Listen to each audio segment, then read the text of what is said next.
Dog here. I want to show you a little video of my Yamaha XT250.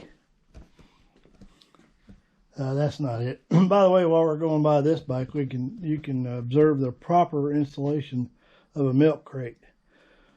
Most people put them back there, but as you can see, this is a much better place. All right, hope I get this video done before my wife comes out and finds out I got another motorcycle. Yeah, looks like the coast is clear. Anyway, this is a 2021 Yamaha XT250. Kind of an unusual bike in the day of all these modern bikes and all the modern stuff they got up, because this doesn't have, you know, ABS or traction control or none of that stuff. It's a pretty simple motorcycle, and it's air cooled, but it does have fuel injection, which I wouldn't have bought it if it hadn't had fuel injection, because that is just, the fuel injection is pretty dadgum foolproof anymore. But I've added a few things to it. I think it's a Parabellum windshield. It's made specifically for this bike, and it just fit kind of the size of it, and everything is just right for this bike. I don't remember the name of these handguards I got, but I've never bought these before, but they're okay for this bike. Got some little canyon dancer deals to tie the bike down in my van or trailer if I ever want to haul it anywhere.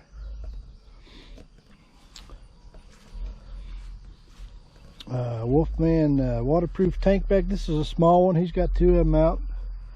Well, the other one, I think this one's 4 liters and the other one's 8. And I got a pair of Climb gloves here, which cost more than this entire motorcycle.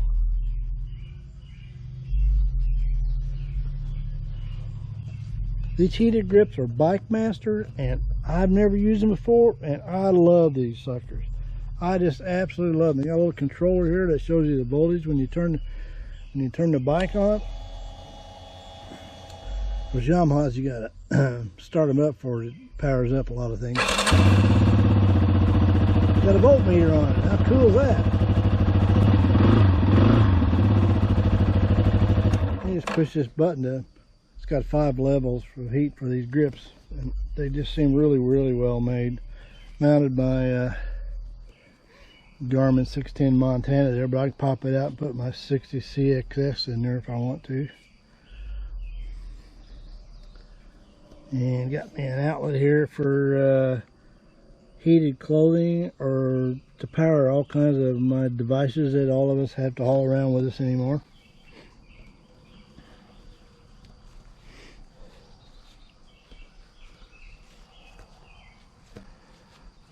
Has a 2.5 gallon gas tank, and it gets 75 miles a gallon, so it comes out to about 185 miles on a tank of fuel.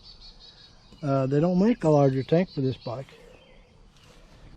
and so that's not in the cards, and I don't think too many people are interested in doing that for this bike, because nobody knows how really good bike this is.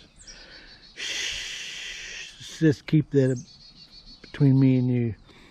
Anyway, got these Rig Gear Adventure saddlebags. They're expandable. They're not expanded the way they are right now. And they got, both of them got this rear pocket here. You can put a tool bag down in there, or a fuel bottle.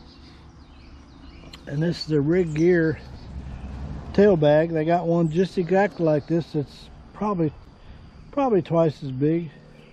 And it's expandable. It'll come up to about this size. It's got Molly tubing on there. And I've done a couple of modifications that I haven't seen anybody else do. Got 21 inch front wheel, 18 inch rear.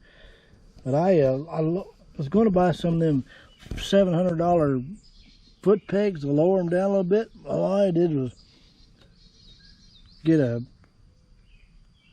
grinder and and my welder out, and I cut some height out of these foot pegs and lowered them probably that much.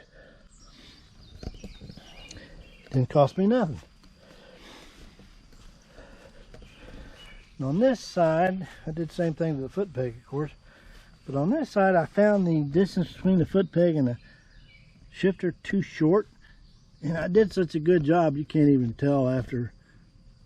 Now looking at this, you can't even tell I did it, but this right here used to be back here, and I moved it out.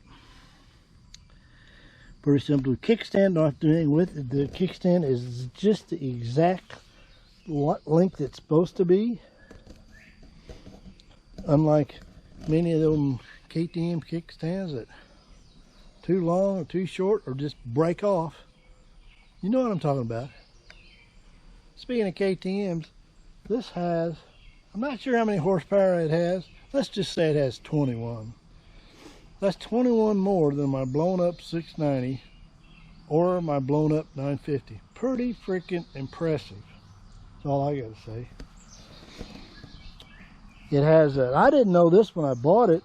I thought it had shim and bucket valve adjustments. It doesn't. They're threaded adjusters. So there's a little cap you pull off there, and it's a threaded adjuster.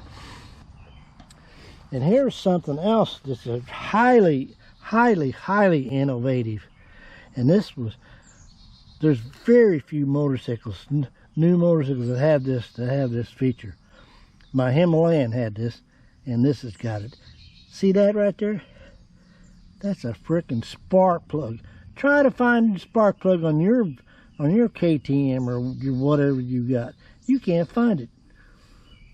You'll have to disassemble the whole bike to get to it. Well, there it is.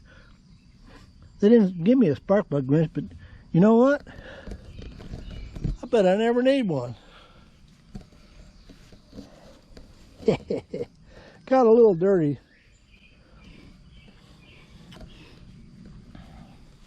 It's a 5-speed transmission, but the spacing is really good.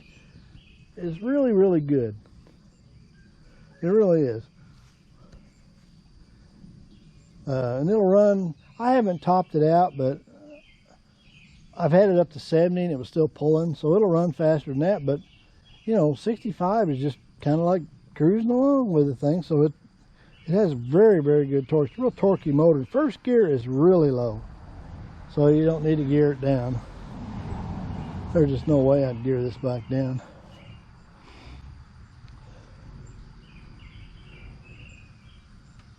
So far I've been really happy with the thing.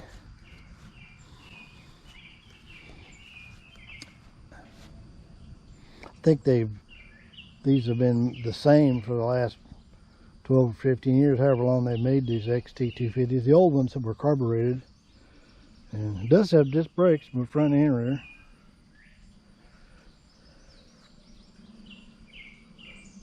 So I'm pretty happy with it. Here's another little cool innovation that Yamaha's picked up on, and even some Honda's models, some advanced Honda models have. This is called a clutch. This is called a clutch cable. Now, what's the advantage of this over a hydraulic? This will never, you know how long never is? It's a long time. This cable will never break. N-E-V-E-R, never, if you lose this little pivot point right there. If you lose that, it will never break. It will outlast 18 hydraulic clutches. And just so happens my other bike has this feature. Honda's not dumb.